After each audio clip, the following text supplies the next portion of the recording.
Yo me llamo Lily Nichols, soy voluntaria y una gran admiradora de la Feria Iberoamericana de Fil y Libro. Es un placer para mí poder estar de parte de esta sesión con Carmen Rodríguez. Carmen, como ustedes pueden ver, ella es una autora de múltiples libros. Ella ha traído aquí a sus publicaciones. Su primer libro fue Guerra Prolongada. ¿Tienes el primero? No sé. No, porque está fuera de circulación. Ya no existe. Y muchos de sus libros han sido traducidos al inglés también. Guerra Prolongada fue en 1992. En el 97 publicó De Cuerpo Entero, A Body to Remember With. Qué bella la portada. También en 2011, Retribución. Y más recientemente Atacama, que es bilingüe en ambos idiomas. Y conversábamos con Carmen que antes de haber sido escritora, o además de ser escritora, ella ha tenido una carrera ilustre. Por favor, acérquense. Vamos a hacer un círculo íntimo aquí. Tuvo una carrera como periodista, como corresponsal internacional con Radio Canadá por 2 décadas, especialmente reportando en temas culturales. O sea que es un honor tenerte aquí, Carmen, y de hablar sobre tus libros. Muchas gracias. Todos hablan español, ¿verdad? Se supone que este va a ser una sesión bilingüe, pero no tiene sentido, a menos que llegue alguien que no sepa castellano. Voy a presentar la novela Atacama, que es la versión en español es la más reciente. También existe en inglés, la versión en inglés salió en el 2021. Y lo primordial de lo que quería hablar era de mi manera de escribir, que es lo que yo llamo mi método del balancín, que consiste en que yo voy y vengo entre el inglés y el castellano. No es que yo escriba todo un texto en uno de los idiomas y después lo traduzca, sino que creo las dos versiones yendo y viniendo. Okay. ¿Ya? Y yo les voy a contar entonces cómo fue que empecé a hacer esto. Por allá por el año 94, conocí a unas escritoras canadienses de diferentes ancestros, pero que escribían en inglés. Y nos empezamos a juntar todos los meses para darnos ideas, para criticarnos lo que escribíamos. Y yo siempre andaba apurada, buscando a alguien que me tradujera el texto para poder pasárselo a mis amigas y para poder comentarlo. Y tenía muy buenos amigos y muy buenos traductores, pero la verdad es que nunca me quedaba conforme con la traducción que me hacían. Y un día mis amigas me dicen, pero ¿por qué no lo haces tú? Y yo, que cómo, que no, que el inglés no es mi primera lengua y que siempre me confundo que si es in o es on o es at o qué sé yo. Me dijeron, pero si eso no importa, eso después se arregla, pero hazlo tú. Y eso fue lo que empezó esta manera de escribir, porque yo, por ejemplo, ya tenía unos cuantos cuentos escritos en castellano y me atreví a empezar a traducirlos, pero lo que pasaba era que traducía un párrafo y una palabra o algo en el inglés me abría otra puerta creativa y seguía en inglés. Y de ahí me daba cuenta, esa parte la voy a tener que volver a traducir al castellano. Y así, yendo el balancín, yendo y viniendo entre los dos idiomas. Y me gustó la manera esa de crear. Hola, adelante, pasa. Al círculo. Estamos hablando en español, ¿está bien? Bien, perfecto. ¿Está bien? Ya. Okay. Adelante. Hola. Queremos empanadas. Vinito tinto, tinto.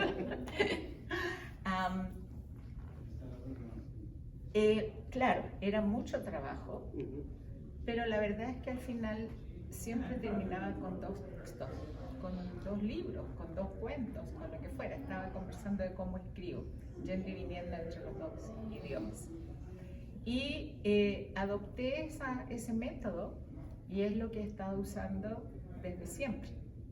Entonces, claro, no es siempre fácil, no es nunca fácil, pero es muy, lo que recibes de vuelta, digamos, el resultado para mí es mucho más rico, porque me doy cuenta de que voy incorporando ideas, pensamientos, maneras de ver el mundo, qué sé yo, que solamente si lo hiciera en un solo idioma me restringiría.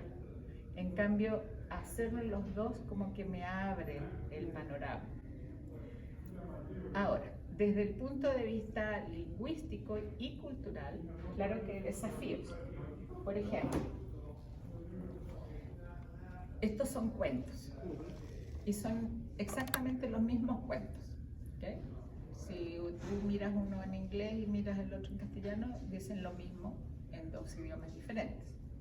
Sin embargo, hay diferencias muy importantes, empezando con el título, ¿okay? Y el diseño. Y el diseño. Pero lingüísticamente, ¿verdad? Los 2 títulos son totalmente diferentes porque pensé que, por ejemplo, de cuerpo entero, en castellano, ¿qué piensan ustedes cuando uno dice de cuerpo entero? De cuerpo entero. Toda la persona. Toda la persona, ¿verdad? Toda la persona. Pero si digo yo de cuerpo entero en inglés, full body, the whole person. ¿Es que se puede ir haciendo preguntas? Sí, esta es una conversación. Sí. Dale. Al ser usted latina, chilena, con una cierta mentalidad, una manera de decir las cosas y con un cierto pensamiento de costumbres que nosotros tenemos, al hacerlo, al hacer ese balanceo en la versión española, ¿le queda esa esencia o hay elementos que podrían venir de la parte inglesa? Hay elementos que podrían venir de la parte inglesa, claro, pero también la esencia a través de qué se trata el cuento, el lenguaje mismo incluso, sí, queda la esencia de... Entonces, según usted, ¿sería más universal? Sí, sería más universal, Y como les decía, por ejemplo, en este caso, ponerle full body o como fuera no funcionaba. Y un tema muy importante del libro es la memoria. Entonces, de ahí que se me ocurrió este otro título que enfatiza la parte de la memoria, and the body to remember with. ¿Ya? Porque está lo del cuerpo entero, ¿ya? Aquí en este caso el cuerpo entero está reflejando el contenido de estas historias que son de mujeres, y acá el cuerpo está recordando. Igualmente, los títulos de muchos de los cuentos son totalmente diferentes. Por ejemplo, hay un cuento que en castellano se llama El último tango, que es una línea de un tango que se llama Malena, el tango Malena, y que es de una mujer del cantante, del autor, que le habla a una mujer que se llama Malena y que recuerda el último encuentro que tuvo con ella. Cuando ustedes como latinoamericanos piensan en tango, ¿qué les viene a la cabeza? Erotismo. Erotismo, elegancia, ¿verdad? Y también nostalgia, pasión, melancolía, ¿verdad? Si tú a un gringo le dices tango, ¿qué es lo que se imagina? Se imagina una pareja así en un escenario yendo para allá y yendo para acá, ¿verdad? Toda esa otra parte cultural que para nosotros los latinos es tan importante y que asociamos con el tango, no la tienen. Entonces yo no le podía poner el último tango a la versión en inglés porque se habría perdido el sentido.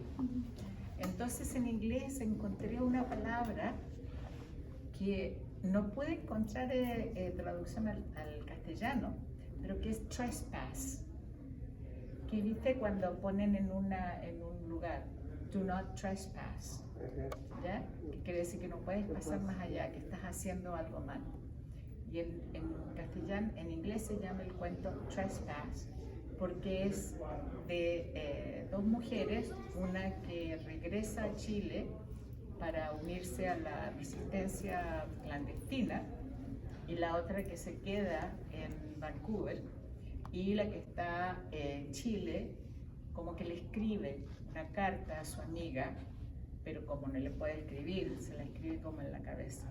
Entonces se llama trespass porque está clandestina, porque está haciendo cosas que se supone que son ilegales, pero en castellano se llama El último encuentro, con ese dejo de nostalgia y de extrañar a su amiga, ¿no?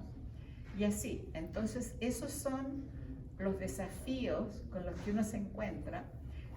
Si yo le hubiera, por ejemplo, dado este libro, pues supongamos que se lo hubiera terminado en castellano y le pido a un traductor que me lo traduzca. Le pone The Last Tango o The Last Encounter, le pone, qué sé yo, The Full Body, right? Yeah. No agarra esas peculiaridades culturales que están tan metidas con la lengua. Entonces a mí, por eso que yo no me quedaba contenta con las traducciones que me hacían mis amigos, porque eran buenas traducciones, eran traducciones literales, pero ellos siendo gringos no podían captar esta otra dimensión. Y eso fue lo que me motivó a querer yo escribir en los dos idiomas. Y desde entonces, este libro salió en 97 y yo empecé a escribir en los dos idiomas en el 94.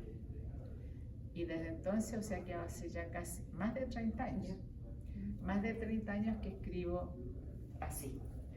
Así también escribí este libro, aunque este libro no ha encontrado una editorial en castellano, no ha salido en castellano, pero lo más interesante es que salió en noruego.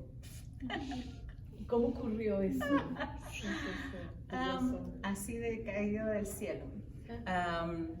Un día yo estoy mirando mis correos electrónicos y en el junk había algo que decía Retribution. Y de repente me llegaban correos de gente que lo había leído y quería comentarlo, qué sé yo, y pensé que era eso, ¿no? Y lo abrí y era una editorial noruega y decía: hemos tenido oportunidad de leer su libro Retribution y queremos publicarlo en Oslo, traducirlo y publicarlo. E incluso me pagaban un adelanto bastante bueno, que en la vida me habían pagado. Muy generoso los noruegos. Sí. Yo, ¿para qué? Casi me caí de la silla. Me puse a gritarme, a mi marido vino, ¿qué te pasa? Y yo saltaba por toda la casa. Y salió en noruego, me llevaron, me pagaron para que fuera, hubo un lanzamiento, me pusieron en un hotel súper elegante, todo pagado, me trataron como una reina. Nunca me habían tratado así por escribir un libro. Así es que, pero en castellano, fíjate, lo mandé no sé cuántas partes, no me dieron ¿Y bola. de qué se trata el libro? Este libro se trata de son 3 generaciones de mujeres en una familia. Empieza por allá por el año 45 y básicamente lo que muestra es un Chile anterior a todo lo que pasó, ¿verdad? Una familia de clase media baja que vive su vida, entre comillas, normal, ¿verdad? Pasa el gobierno de Allende, la familia se divide, están los que apoyan, los que no apoyan, llega el golpe. Y eso transforma todo, y transforma la familia, desaparece uno de los hijos, la otra la meten presa, en fin. Y finalmente la madre y la hija salen exiliadas a Canadá. Y la hija está embarazada y bueno, no les voy a contar el libro porque si no no lo van a Seguro que querer. tiene una niña. Vamos a ver, pero ese no es Pero no es biográfico. no. No. Bueno, Siempre siempre los libros son autobiográficos de alguna manera, ¿sí? Tú decías la dificultad que pasas al traducir un libro, teniendo en cuenta que era ruso, perdón, ¿cuál era la traducción? Noruego. Noruego. Perdón, ¿cómo fue esa? Ni idea, porque es lo más extraño que hay, ver tu libro y sabes que es tu libro y no entender nada. Ay. Nada. Por ahí una palabrita que se parece a algo. Le pusieron, en vez de ponerle retribution o el desquite, que fue lo que yo le puse en castellano, me pidieron permiso para ponerle chiles, y así se pronuncia porque lo aprendí, chiles d'autre. Y claro, daughter, hijas de Chile le pusieron. O sea que hay palabras así que se parecen un poco al inglés y las puedes reconocer, pero así una cada, no sé, 3 páginas. Entonces, para que el sentido de las palabras siguiera como No tú, tengo idea. fue confiar. Confiar nomás. Ok. Confiar en qué vas a hacer. No hubo ningún chileno chilena que viviera en Noruega que pudieran leerlo. Sí, fue muy lindo.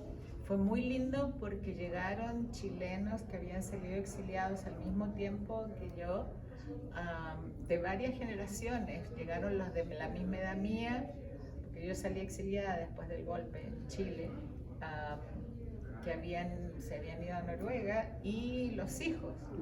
Por ejemplo, una muchacha, ¿cómo estaba de tiempo? Los cuentos. Una muchacha se me acercó y me contó una historia que yo la tengo muy metida porque a lo mejor algún día la escribo. Resulta que ella le mataron al padre y al hermano después del golpe, los militares. Y ella salió con su madre y se fueron a Noruega. Pero la madre quedó muy mal de salud mental y se trastornaba muy a menudo. Entonces ella creció con su madre en ese ambiente, pero como había muchos chilenos en la comunidad, ellos ayudaban, ¿no? Y le ayudaban a la madre, le ayudaban a ella como niñita chica, hasta que cuando tenía como 15 años, ya la madre no pudo más y la internaron. Entonces el gobierno noruego, como lo harían acá también, quiso ponerla en un foster home, ¿ya?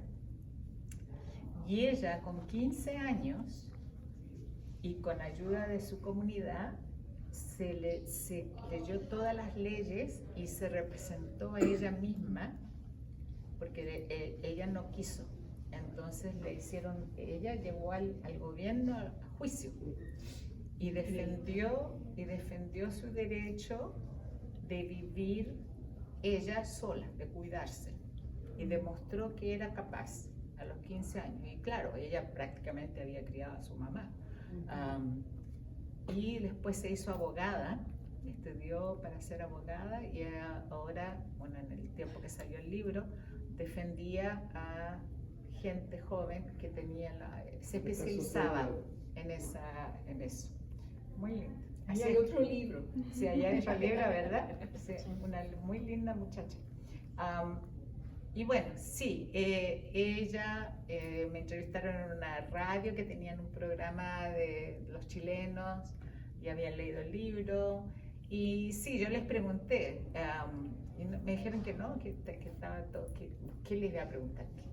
¿Cómo traduje? Oye, ¿cómo tradujeron Sí. eso? No, así que, pero sí, les gustó y les funcionó. Así que bueno, eso fue este. Y luego llegamos a Atacama, que me demoré como 10 años. Y les voy a contar cómo fue que empecé este libro.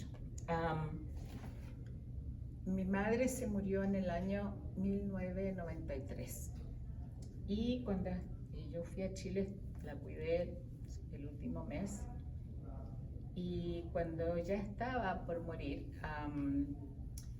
nos llamó a mis hermanos y a mí y dijo que nos iba a contar algo que nunca le había contado a nadie. Y claro, suena a telenovela, ¿no? Pero así fue. Y nos contó. Bueno, nosotros sabíamos que ella había nacido en Tacna, que es una ciudad que ahora es la ciudad más al sur del Perú. Pero en los 1800, 1870 y 80 hubo una guerra entre Chile por una parte y Perú y Bolivia por otra parte. Y fue una guerra financiada por las compañías salitreras. El salitre era un mineral muy preciado en el mundo porque el salitre era el que usaban para detonar las armas. ¿Ya? Era imprescindible para las guerras. Entonces era muy valioso y lo exportaban a todos lados. Entonces, Chile llegaba hasta, no sé qué paralelo, pero no hasta donde llega ahora, por el norte, y Perú se extendía bastante hacia el sur de donde se extiende ahora, y Bolivia se extendía hasta el mar. Ahora Bolivia no tiene mar, claro, en la parte de Antofagasta. Bueno, en esta guerra, los militares chilenos, la guerra del Pacífico, los militares chilenos fueron salvajes, llegaron hasta Lima, por el norte, se tomaron Lima, incendiaron la biblioteca central de Lima, que tenía todos los documentos del virreinato, porque cuando España conquistó Latinoamérica, y esa parte de Latinoamérica, el virreinato del Perú se llamaba, que contenía Chile, Perú, parte de Ecuador, Chile, el centro era Lima. Entonces, toda la documentación, todo lo que se había escrito, todo eso estaba en esta biblioteca.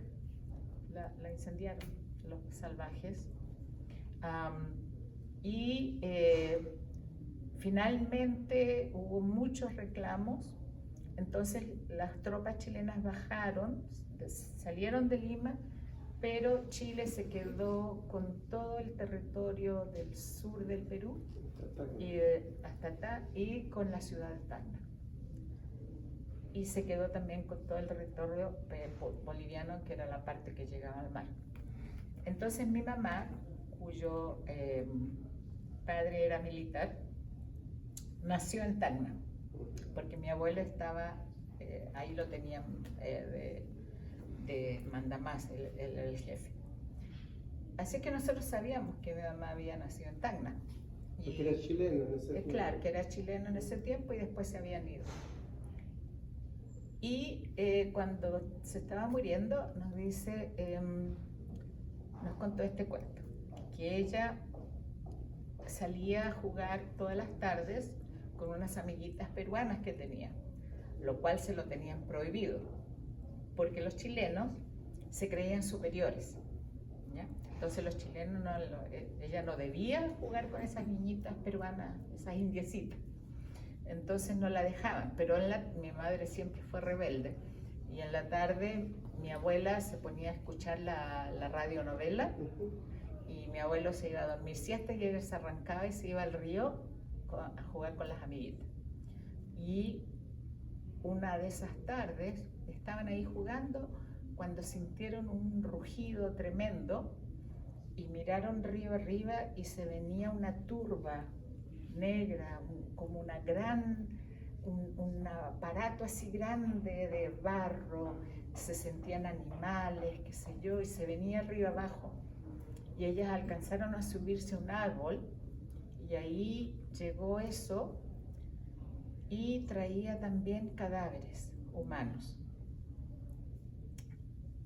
La cosa es de que, según los acuerdos que había llegado Chile con Perú, tenía que haber un plebiscito en el año 1925 por el cual los ciudadanos de Tacna iban a decidir si querían que Tacna siguiera siendo parte de Chile o si fuera devuelto al Perú.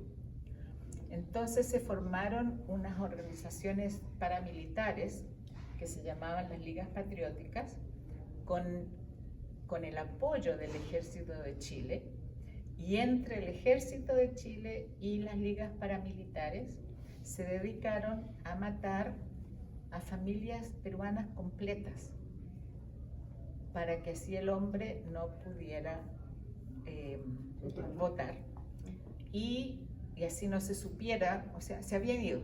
El cuento era, se fueron a Lima porque tienen miedo del plebiscito, no quieren vivir acá, se fueron. Ese era el cuento, que muchas familias se habían ido, muchas, y no se habían ido. Los chilenos los habían matado y los habían ido a enterrar en la quebrada río arriba.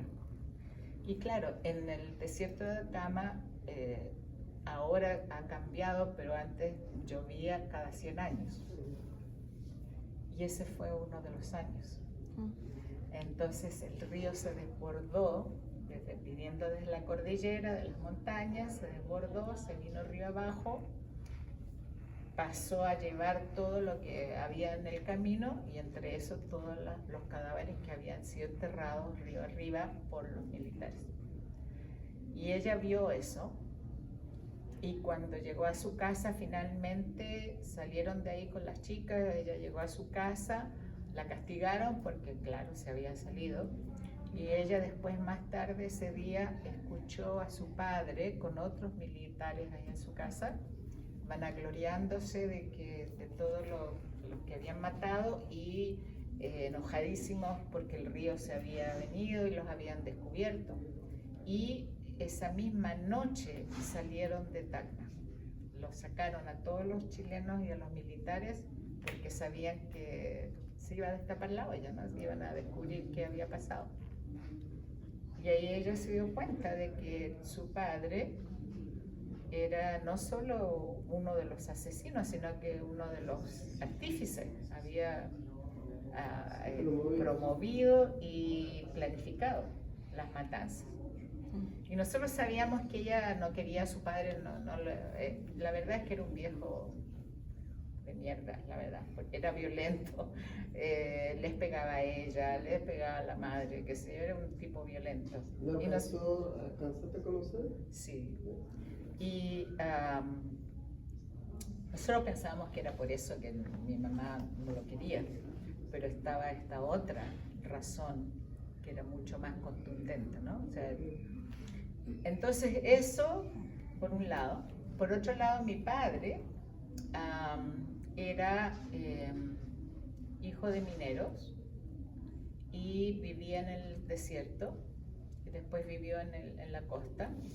Era el mayor de 13 hermanos, vivió en la pobreza más extrema, murieron chiquitos. Y él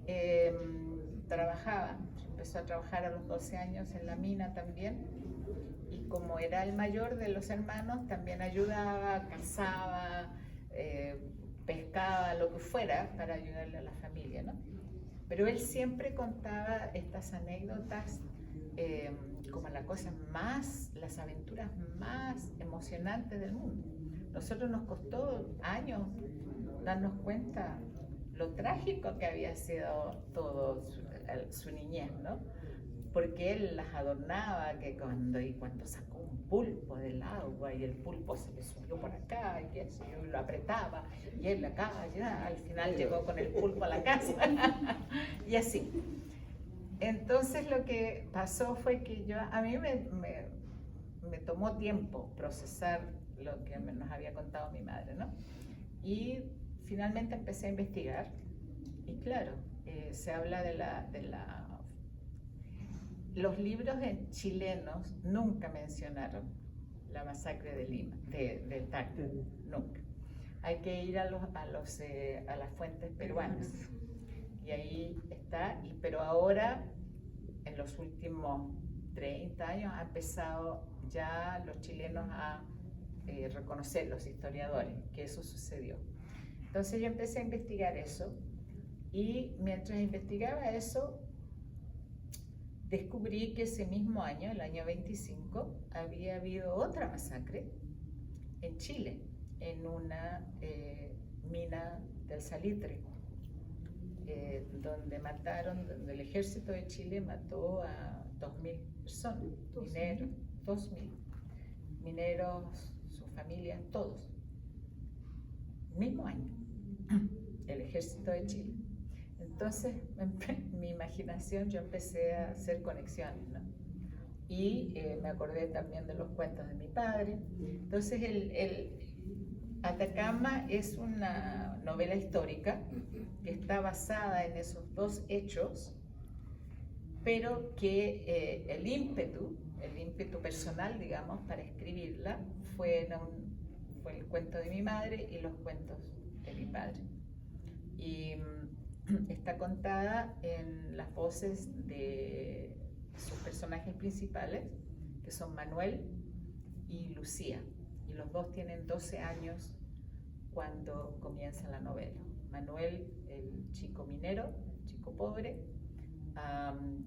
y Lucía, la hija del militar responsable de las masacres de Tacna y de La Coruña. Y sigue la vida de ambos hasta que son adultos. Los dos encuentran refugio y encuentran una manera de sobrevivir porque sufren traumas muy fuertes cuando tenían 12 años. Y ella llega a ser bailarina y coreógrafa y él es escritor y periodista. Entonces sigue las vidas de Lucía y Manuel. Pero les quería, ustedes entienden inglés también, ¿verdad? ¿Cómo estamos? Tenemos como unos 5 minutos. Como unos 5 minutos, ok. Pero nos tienes que contar si es que los dos se encuentran entre ellos en el libro, sin dar el final, pero Se encuentran. se encuentran. Pero no es un romance. No, yo no quise caer en eso, ¿verdad? Que el chico pobre que se enamora de la chica rica, no. Pero sí forjan una gran amistad y evolucionan cada uno por su lado, pero hay momentos claves en sus vidas en que sí se encuentran. Perdón, ¿crees tú que ese suceso haya influido en que después ya no hubo el plebiscito? Exactamente. Ya en Tacna el plebiscito lo cancelaron y después de creo que fue en el año 29, que finalmente Chile tuvo que devolverle Tacna al Perú sin plebiscito, sin nada, por lo que había pasado, Pero, por lo que habían hecho.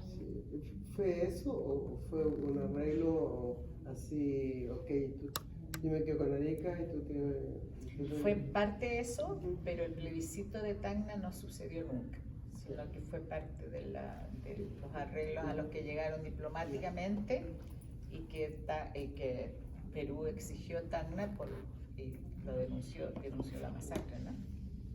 Sí. Esa parte no la conocí. Sí. Entonces, lo que les voy a mencionar es un ensayo pequeñito, cortito, que yo escribí para una publicación canadiense que me pidieron que escribiera sobre esto de escribir en los dos idiomas al mismo tiempo. Y yo le puse, yo creo en la reencarnación, sobre asuntos de traducción y escritura bilingüe.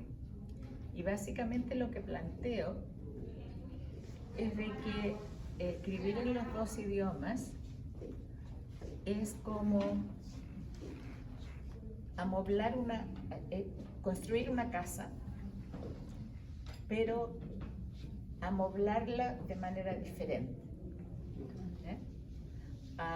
Que al final tienes el mismo espíritu, la misma alma, pero que las apariencias vienen a ser diferentes. Los dos idiomas son códigos, ¿no? Es la manera en que la lengua es como uno codifica lo que piensa, lo que siente, ¿verdad? Es una manera de comunicar y también de expresar. Entonces, poner lo que uno quiere decir en un código o en otro significa de que el significado interno de lo que está diciendo queda igual o debe quedar igual. De eso se trata, mientras estás usando otros materiales para la parte externa, que es la codificación.